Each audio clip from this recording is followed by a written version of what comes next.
पटना और दिल्ली में पढ़ने वाले विद्यार्थी नॉलेज के लिए नहीं आते। एक उद्देश्य होता है, सरकारी नौकरी लो, आईएएस बनो, एसटीएम बनो, डीएसपी बनो, दारोगा बनो, रेलवे में कंप्लीट करो। कंप्लीट करने के लिए आते हैं। हर लोगों की ज़िंदगी का एक ही उद्देश्य होता है।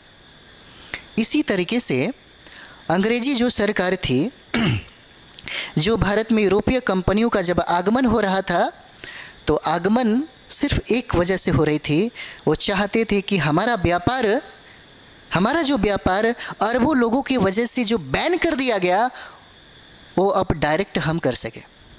हेलो, नमस्कार दोस्तों, आप सभी का हमारे पीटीएफ परिवार में स्वागत है। बहुत बहुत अभिनंदन है आप सभी लोगों का। जैसा आप ही लोग डिमांड किए थे, तो 8वीं क्लास की एससीईआरटी की किताबें हैं। और आपको पता है, बिहार शिक्षक भर्ती में ऑलरेडी सिलेबस में ही है राष्ट्रीय आंदोलन, इंडियन नेशनल मूवमेंट दिया हुआ है। किसी भी प्रतियोगिता परीक्षा में सबसे ज़्यादा सवाल इसी से पूछे जाते हैं। 8वीं क्लास का एससीईआरटी की किताबें हैं, बिहार सरकार की किताबें हैं, बहुत बेहतर है। इतिहास तो यहाँ से मज़ा आता है। अगर इतिहास हम लोग पढ़ें तो यहाँ से मज़ा आएगा अब इतिहास पढ़ने में। 8th क्लास का, 9th क्लास का और 10th क्लास का, है ना।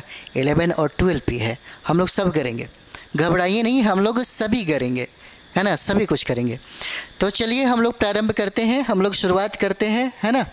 इसको शुरुआत किया जाए, इस क्लास को हम लोग शुरुआत करते हैं क्या। चलिए,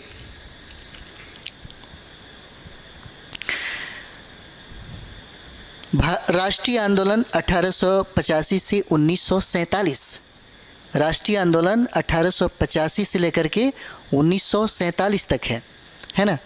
पहले चीज़ों को समझिए, क्योंकि यहाँ पे हम लोग 2 चीज़ें पढ़ेंगे। पहला कॉन्सेप्ट, उसके बाद हम लोग फैक्ट पढ़ेंगे। देखा जाए तो यह सिविल सर्विस के लिए बीपीएससी के विद्यार्थी जो हैं, 71 बीपीएससी की जो तैयारी करेंगे और यूपीएससी का तैयारी करेंगे, उनके लिए बहुत ही ज़्यादा फ़ायदेमंद होगा। बिहार शिक्षक भर्ती के एग्ज़ाम देने वाले विद्यार्थी के लिए बहुत ही बेहतरीन ये सेशन हो जाता है। तो हम लोग प्रारंभ करते हैं, है ना। कहता है कि आपने पिछले अध्याय में पढ़ा है कि भारत में अंग्रेज़ों का आगमन कैसे हुआ, है ना। जब हम लोग राष्ट्रीय आंदोलन यहाँ पढ़ेंगे तो तब हमें ये बात समझना होगा, कौन ऐसी वजह रही होगी, कौन ऐसी कारण रही होगी कि भारत के लोगों को, जो लोग बहुत ज़्यादा प्रिय लगते थे, हम ही से मोहब्बत, हम ही से लड़ाई वाली बात है ना, जो लोग हमारे मन में, हमारे घर में आकर के प्यार से रहते थे और मैंने उनको अपने दिल में बसाया भी था, कौन ऐसी वजह था जिसके वजह से हम उनको अपने ही घर से निकालने के लिए, है ना, तत्पर हो गए, लड़ने लगे। और वो व्यक्ति सिर्फ एक ही मकसद से हमारे भारत में आया था, है ना। जब आप कभी किसी से मिलते हैं तो अचानक आपके मन में उसके प्रति बहुत सारा ख्याल नहीं आने लगता है, कुछ इक्का दुक्का ही ख्याल आता है। या हो सकता है आप किसी से मिलने जा रहे हो, जब ये प्रायोजित होगा कि हमको मिलने जाना है ना, तो कोई ना कोई एक उद्देश्य होता होगा। खास करके जब आप पटना में आए हैं पढ़ाई करने के लिए, तो आपके जीवन में भी एक ही उद्देश्य होगा। उद्देश्य क्या है? सरकारी नौकरी प्राप्त करना। ज्ञान के लिए तो आप आए नहीं हैं। पटना और दिल्ली में पढ़ने वाले विद्यार्थी नॉलेज के लिए नहीं आते। एक उद्देश्य होता है, सरकारी नौकरी लो, आईएएस बनो, एसटीएम बनो, डीएसपी बनो, दारोगा बनो, रेलवे में कंप्लीट करो। कंप्लीट करने के लिए आते हैं। हर लोगों की ज़िंदगी का एक ही उद्देश्य होता है। इसी तरीके से अंग्रेजी जो सरकार थी, जो भारत में यूरोपीय कंपनियों का जब आगमन हो रहा था, तो आगमन सिर्फ एक वजह से हो रही थी। वो चाहते थे कि हमारा जो व्यापार अरबों लोगों की वजह से जो बैन कर दिया गया, वो अब डायरेक्ट हम कर सके। और इसीलिए उन लोगों ने जल का एक रास्ता बनाया, जल मार्ग खोजा, है ना। नए नए आविष्कार हो रहे थे, नए जगहों की खोज हो रही थी। और उसी समय पुर्तगाली सबसे पहले भारत आया। यानी कि पुर्तगालियों का और पुर्तगालियों के बाद जितनी भी यूरोपीय कंपनी जब भारत में आई, उसका एक ही लक्ष्य था, भारत में सिर्फ व्यापार करना। और व्यापार करने वाला व्यक्ति सिर्फ अपना लाभ देखता है। व्यापार करने वाला व्यक्ति सिर्फ अपना लाभ देखता है। भले अंग्रेजी सरकार जब भारत में आती है और भारत को गुलाम बनाने के बाद सिर्फ एक ही काम करती है, अपने फ़ायदे की चीज़ें करती है, भले इसमें आपका फ़ायदा हो गया हो। रेलवे का निर्माण करती है, समाचार पत्रों का ईजाद करती है, क्योंकि ब्रिटेन उस जगह से आता है जहाँ पे ऑलरेडी पुनर्जागरण हो चुके थे, जहाँ पे ऑलरेडी प्रबोधन हो चुके थे, जहाँ पे नए नए आविष्कार हो रहे थे, जहाँ पे नए नए कल कारखाने थे, जहाँ पे स्वतंत्रता थी, जहाँ पे समानता थी, जहाँ पे बंधुत्व था, जहाँ पे प्रेम था, जहाँ पे मोहब्बत था, सब कुछ था। वो सब लेकर के वो लोग भारत में आए थे। और भारत की व्यवस्था ऐसी नहीं थी जैसा आज हम लोग देखते हैं। तो भारत में यूरोपीय कंपनियों का सिर्फ एक ही मकसद था, हम लोग बात करते रहेंगे इसको।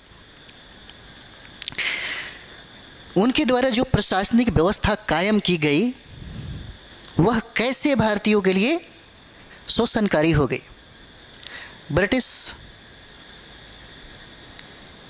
जो हुकूमत थी सिर्फ भारत में ही नहीं थी, पूरी दुनिया में सारे देश इसके गुलाम थे।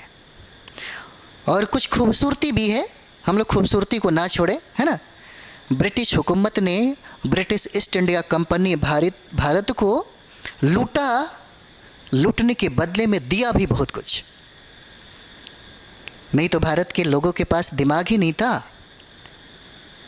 भारत के लोगों के यहाँ रह करके भारत की सारी संपदा वो अपने देश लेकर के जा रहा था। और भारत के लोगों को ये पता तक नहीं था कि हमारा सबसे ज़्यादा बर्बादी यही लोग कर रहा है।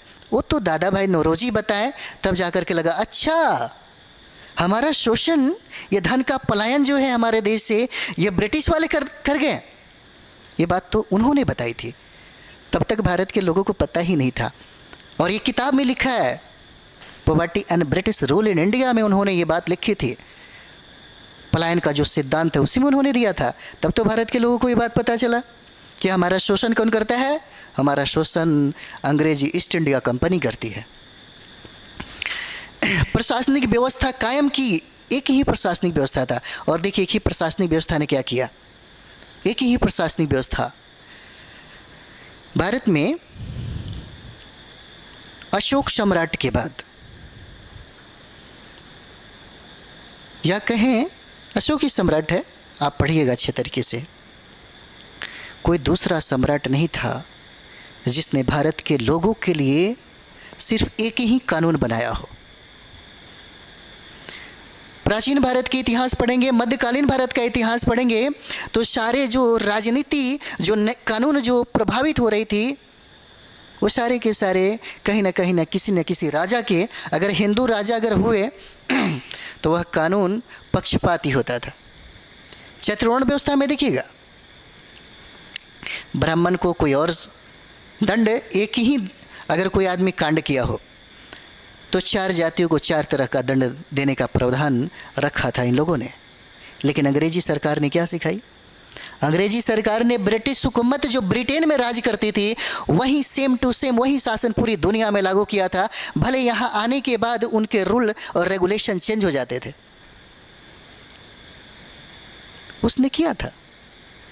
क्योंकि जिससे हम लोकतंत्र की जो बात करते हैं, आधुनिक लोकतंत्र का जो जन्मदाता हम कहते हैं, वो जन्मदाता ब्रिटेन ही है। पूरी दुनिया को हमने गणतंत्र की सबसे अच्छी शिक्षा भारत ने दिया, लेकिन भारत को वो बातें नहीं मिल पाई, क्योंकि भारत के समाज की संरचना ही बहुत ही ज़्यादा जटिल थी। यही चीज़ें तो हम लोग आगे जानेंगे। प्रशासनिक व्यवस्था बहुत खूबसूरत इसने कायम किया, लेकिन इस प्रशासनिक व्यवस्था सिर्फ एक ही वजह से क्रियान्वित हो रही थी, ज़्यादा से ज़्यादा लाभ कमाना, है ना। बिजनेस में क्या होता है, लाभ, बेनिफिट मिल रहा है तो ठीक है, नहीं मिला तो प्रॉब्लम हो जाएगा। और इस बेनिफिट के प्राप्ति के लिए अंग्रेजी ईस्ट इंडिया कंपनी ने क्या से क्या नहीं किया। इस अंग्रेजी ईस्ट इंडिया कंपनी ने अपने व्यापार को नियंत्रित करने के लिए और व्यापार को भारत में स्थापित करने के लिए उसने फ्रांसीसियों से भी लड़ा। उसने डचों को भी विनाश कर दिया, ख़त्म कर दिया, ताकि वो एक छत्र राज कर सके। और भारत के राजनीतिक में उसे घुसना पड़ा, क्योंकि उसे पता था कि अगर भारतीय राजनीति में हम नहीं प्रवेश करेंगे तो फिर भारतीय अजी दिन, क्योंकि भारतीयों को ये बात पता नहीं थी ना, भारतीयों को पता नहीं था, भारतीयों को तो पता बाद में चला। 1857 की क्रांति आते आते वो तो बाद की बात हो जाती है। 1857 की क्रांति भारत की आज़ादी के लिए थोड़ी था। ये भारत की स्वतंत्रता संग्राम में भारत के लिए लोग जो लड़ रहे थे, अंग्रेजों के खिलाफ जो लड़ रहे थे, वो भारत की स्वतंत्रता के लिए थोड़ी लड़ाई हो रहा था। मंगल पांडे गोली मार दिए अपने सार्जेंट को और उनके फांसी पर चढ़ा दिया गया, वो भारत के लिए थोड़े लड़े थे। लेकिन हम अपना हीरो ज़रूर मानते हैं, है ना। ये इतिहास है, चीज़ों को समझिएगा। जब IAS का एग्ज़ाम देंगे तो संतुलन बनाने की बात जब करता है ना, जब आपका नज़रिया यहाँ पे देखने लगता है ना, इसीलिए पूरा डिटेल पढ़िए। और ये सब चीज़ें आपको NCERT और SCERT में ही बताता है,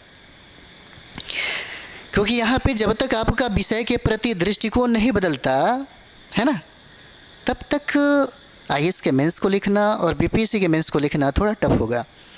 थोड़ा सा टाइम दीजिए, 1 साल के अंदर में अगर आपने अच्छे तरीके से स्टडी किया तो निश्चित तौर पे कोई भी कंपटीशन फाइट कर लेंगे। हमारे यहाँ विद्यार्थी आते हैं UPSC के लिए, BPSC के लिए, जो पहली बार देना चाहते हैं, जो नए विद्यार्थी हैं, उनको हम एक ही बात कहते हैं, कहीं कोचिंग, कहीं इंस्टीट्यूट अभी ज्वाइन मत करिए। सबसे पहले घर पे बैठिए 6 महीने तक, है ना, 6 महीने तक बैठिए। अगर आपके घर में सीनियर होंगे, आपके माता पिता अगर इस जीवन में जिए होंगे, तब तो डायरेक्ट आपको कभी इंस्टीट्यूट नहीं भेजेंगे। जो लोग नहीं जानते उनके बच्चे फटाफट इंस्टीट्यूट आ जाते हैं और पता चलता है कि 2 साल के चक्कर में यहाँ पे 10 साल 12 साल लग जाते हैं। पंचवर्षीय है ना, 10 वर्षीय योजना बन जाती है यहाँ पे। तो हम उनको यही कहेंगे कि अभी 6 महीने तक आप सिर्फ NCERT की सारी किताबें खरीदिए और 6 महीने तक सेल्फ स्टडी करिए। 6 महीने के पढ़ने के बाद प्रारंभ होता है आपका UPSC और BPSC की तैयारी। फिर आपका जो टाइम है ज़्यादा बर्बाद नहीं होगा, 1 या 2 बार में आप कंप्लीट करेंगे।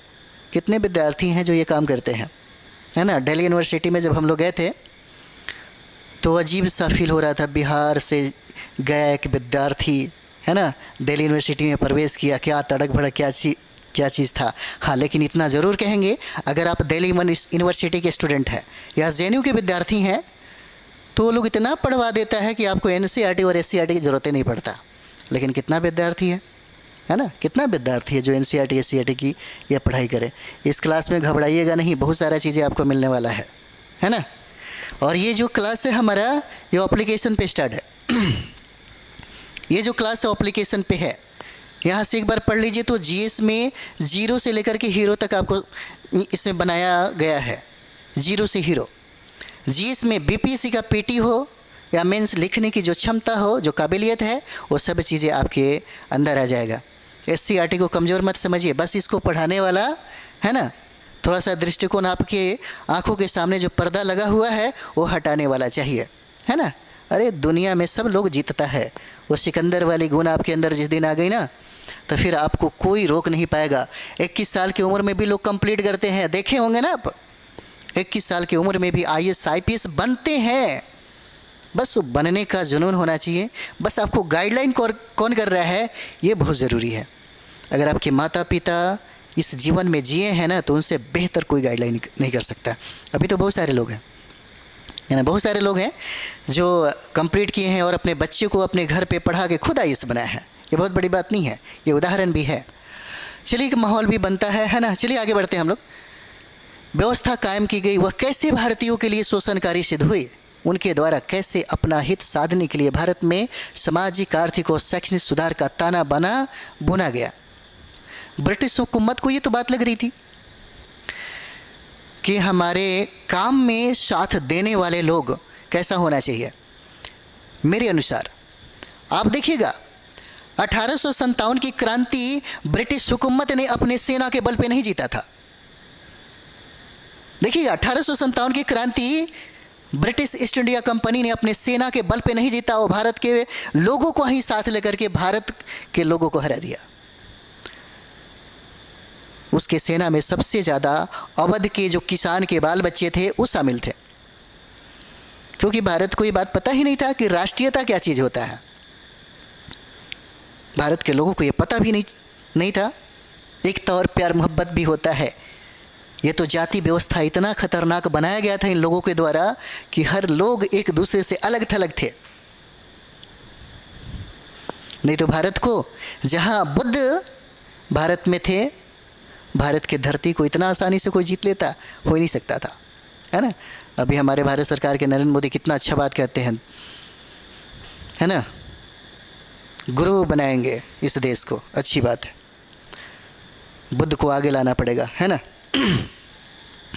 यहाँ पे कहता है कि सामाजिक और आर्थिक और शैक्षणिक सुधार का ताना बाना बुना गया। अब जरा सोच के देखिएगा, जितने भी वायसराय थे जब भी भारत आते थे तब उनको लगता था कि हमें इसमें प्रशासनिक में अलग सुधार करना चाहिए, हमें समाज में अलग सुधार करना चाहिए, है ना। लेकिन वो सारे सुधार जो दिख रहा था, इंटरव्यू में हमसे यही सवाल पूछा गया था, जो सब सुधार जो दिख रहा था उस सुधार के पीछे एक ही मकसद था, ज़्यादा से ज़्यादा लाभ कमाना। सोच के देखिए, भले ही इस सुधार में आपका फ़ायदा हो गया। सपोज दैट, अगर मानते हैं अगर आपका किसी से लड़ाई हो जाए, समझिए चीज़ों को, दो आदमी के बीच में लड़ाई होता है ना, मारपीट झगड़ा वगैरह हो जाता है। आप दो आदमी हैं और दोनों के बीच में लड़ाई हो गया, है ना। एक मजबूत आदमी, ठीक है, आपके मुंह पे जोर से मुक्का मारा, लेकिन आपका पहले से एक दांत जो था ना वो सड़ा हुआ था, ठीक, और वो दांत उसके मुक्के मारने से, है ना, वो दांत आपका टूट के गिर गया, ठीक। हालांकि अगर दांत नहीं टूटता तो फिर आपको डॉक्टर के पास तो जाना होता, ठीक। लेकिन ज़रा सोचने वाली बात है, क्या लड़ाई में उस व्यक्ति का यही मनसा था आपका भला करना? नहीं, आपका भला करना उसका मकसद नहीं था। उसका मकसद था आपको, आपके मुंह को, नक्शा को बर्बाद करना, है ना। इसी तरीके से ईस्ट इंडिया कंपनी ने क्या किया, शोषणकारी नीतियों में जो प्रशासनिक व्यवस्था को आमूलचूल जो परिवर्तन किया, उसके पीछे सिर्फ एक ही मकसद था, अपना लाभ कमाना। इस लाभ के पीछे आपका भला हो गया, है ना। कुछ चीज़ें इसमें दिखेगा आपको, जैसे आप देखिए रेलवे का विकास करता है। उस समय में मध्यकालीन भारत में जाति व्यवस्था इतना ज़्यादा कठिन था कि समाज में जो शूद्र कहे जाते थे वो समाज की, समझिए कि जो समरसता थी, जो प्यार था, जो एक आधार था, उससे बिल्कुल अलग थलग थे। उनको लोग पूछता तक नहीं था। इतनी बुरी हालत थी SC ST OBC वाले जो लोग थे, है ना, इतनी बुरी हालत थी।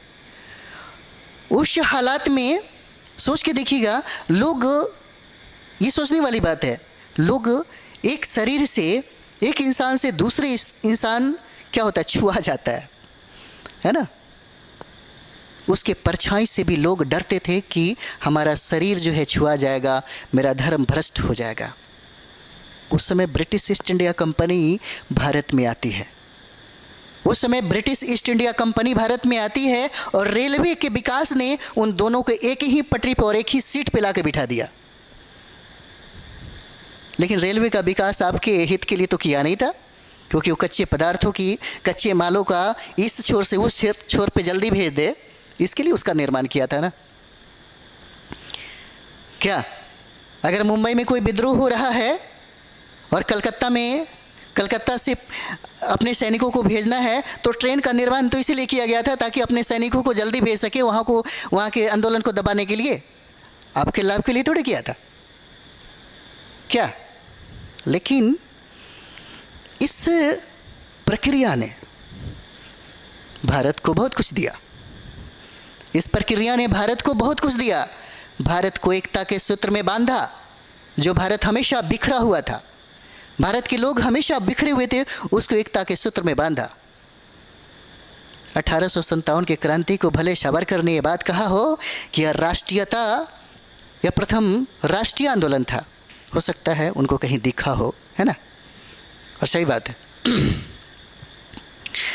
चलिए हम लोग आगे बढ़ते हैं। यहाँ पे कहता है कि भारत की आत्मनिर्भर व्यवस्था को समाप्त किया।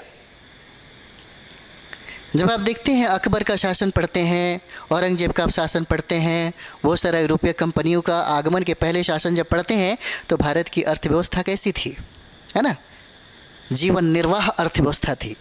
हमको 10 केजी चावल एक साल में खाना है तो उतना ही उपजाना है, उतना में मेरी ज़िंदगी जो है वो कट जाएगी। लोग बड़ा प्यार से रहते थे, बहुत खुशियाँ थी, हस्तकरघा उद्योग था, छोटे छोटे लघु उद्योग थे यहाँ पे भारत में। अंग्रेजों के आगमन के पहले भारतीय अर्थव्यवस्था क्या थी? आत्मनिर्भर अर्थव्यवस्था थी, आत्मनिर्भर थी अर्थव्यवस्था। अंग्रेजों के आने के बाद यह आत्मनिर्भर अर्थव्यवस्था समाप्त हो गया। ये जो हम लोग आत्मनिर्भर अर्थव्यवस्था जो देख रहे हैं वह समाप्त हो जाता है। और इतना ही नहीं, इतना ही नहीं होता, इतना ही नहीं होता है। ये सामाजिक जो हम लोग देख रहे हैं, सामाजिक और धार्मिक जो सद्भाव जो देख रहे हैं, ये सद्भाव भी समाप्त हो जाता है। और ये शोषणकारी एवं विभेदकारी जो नीतियां हैं, इस विभेदकारी नीतियों ने 1857 के विद्रोह को भी जन्म दिया। लेकिन यहाँ पे दो नज़रिया है समझने का। जब 1857 की क्रांति के स्वरूप को हम लोग पढ़ेंगे तब चीज़ें समझ में आएगा, अच्छा इसका रूपरेखा कैसा था, है ना। जैसे आप देखते हैं किसी लड़की को आप देखिएगा तो कोई कोई बहुत खूबसूरत होती है ना, लेकिन अंदर झांकिएगा तो लगता है कि अच्छा पता नहीं इसके बाद दिमाग होगा कि नहीं। अक्सर लोग कहते हैं, बहुत ही शायर वाले जो लोग हैं वो कहते हैं कि जो बहुत खूबसूरत होती है उसके बाद दिमाग नहीं होता, लेकिन जिसके पास दोनों हो जाए तो, है ना, जिसके पास दोनों हो जाए वो क्रांति पैदा कर देता है। उसी तरीके से ये बात है यहाँ पे। यानी कि शोषणकारी एवं विभेदकारी नीतियों ने 1857 के विद्रोह को जन्म दिया, है ना, जन्म दिया। आगे बढ़ते हैं क्योंकि बहुत सारी चीज़ें हैं, हम लोग पूरा डिटेल्स में क्या जाना है ना, अगले क्लास में जितना होगा उस तरीके से हम लोग चलेंगे। अगले क्लास में जैसे भी होगा वैसे हम लोग करेंगे। अभी 8th क्लास का है ना, 10+1 2 तक हम लोग लेके चले जा रहे हैं, ठीक है। और आपको बता दें, जब हम दिल्ली यूनिवर्सिटी में इतिहास जब पढ़ रहे थे जब हम लोग, तो आपको बताते हैं एक सुमित सरकार थे दिल्ली में। हेमंत झा जब इतिहास पढ़ाते थे तो हम बिहार से गए, हमको लगा कि हमने तो 17 इतनी सारी किताबें पढ़ा है, मेरे पास तो बहुत अच्छा नॉलेज होगा। लेकिन जब उन लोगों से मेरी मुलाकात हुई तब पता चला कि इतिहास में हम कुछ नहीं जानते। लेकिन आज ये ज़रूर हम कहते हैं कि शायद कोई इतिहास में इस तरीके से दृष्टिकोण रखता हो। बहुत सारे लोग हैं, अच्छे लोग, बहुत सारे लोग हैं। हम अपने आप को ये नहीं कहते हैं कि मैं ही सब कुछ हूँ, लेकिन बहुत सारे ऐसे लोग हैं, है ना। बस ये हम कहेंगे कि जो दृष्टिकोण एक बीपीसी और यूपीसी डिमांड करता है आप भी कर सकते हैं, है ना, आप भी कर सकते हैं। और वो होगा एससीईआरटी और एनसीईआरटी पढ़ने के बाद ही, है ना। या तो कोई ऐसा टीचर हो जो काफ़ी विद्वान हो, है ना, जो आपको इतिहास पढ़ा रहा हो, तब हो जाएगा। लेकिन फिर भी आपको अध्ययन करना ही पड़ेगा, बिना अध्ययन का आप कंप्लीट नहीं कर सकते हैं। आपके लिए किताबों का एनसीईआरटी और एससीईआरटी का अध्ययन करना अनिवार्य है। आप हमारे एप्लीकेशन पे आइए, एकदम अच्छे तरीके से काफ़ी सर्जरी होगा इसमें, है ना। कॉन्सेप्ट और फैक्ट भी आपको बहुत सारा चीज़ें मिलेगा। आप अगर हमारे एप्लीकेशन पे आते हैं तो ये पूरा डिटेल्स में 6, 7, 8, 9, 10, 11, 12 सब कुछ मिलेगा।